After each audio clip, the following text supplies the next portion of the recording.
Здравейте, ние сме търговски отдел. Днешната тема е как избираме най-добрите оферти за клиентите. За да изберем най-добрите оферти за клиентите, трябва да разберем какво се търси в момента.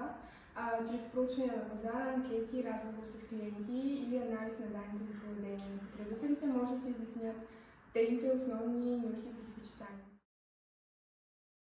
Разбирането на конкуренцията и на вашата ценова политика е изключително важен фактор за нас и за нашите оферти.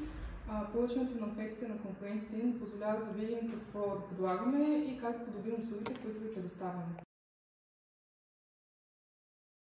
Гъвкавата ценова политика е важна, за да осигурим конкурентоспособност и да привлечем всеки клиент.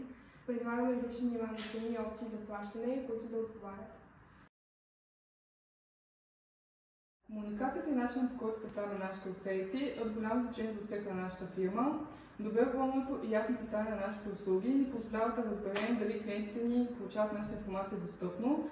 Това го правим чрез използването на имейли, сайтове и социални мрежи.